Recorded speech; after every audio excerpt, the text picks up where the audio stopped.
Hvala vam što ste uz nas. Danas delimo s vama recept za domaći džem od malina. Vaša podrška nas inspiriše da nastavimo dalje. Uskoro stižu još predivni recepti, baš za vas.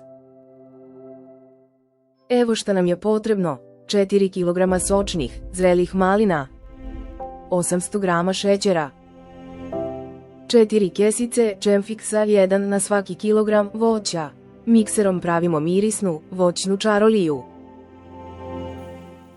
Maline prvo operemo, s pažnjom kao da su dragulji. Zatim krećemo sa miksanjem.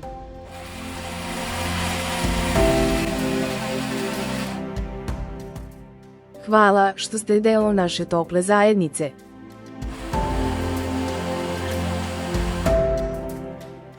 Podelite s nama svoje utiske i male tajne.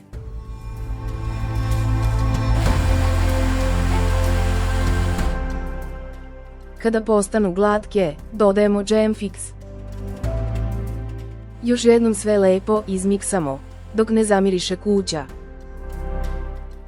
Kuvamo smešu dok ne provri, uz nežno mešanje. Dodajemo šećer, slatki dodir domaće tradicije. A onda još par minuta, taman da se zgusne. Celo vreme skidamo penu, da džem bude savršen.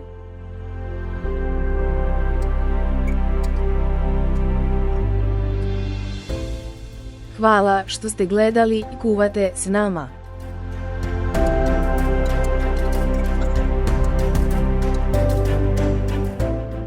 Zavirite i u druge recepte koje smo podelili s ljubavlju.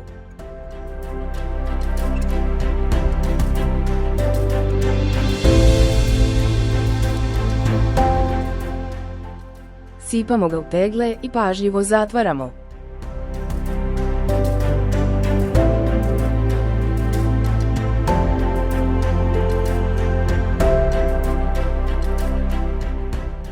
Tegle okrećemo naopako dok se ne ohlade, mali trik iz kuhinje.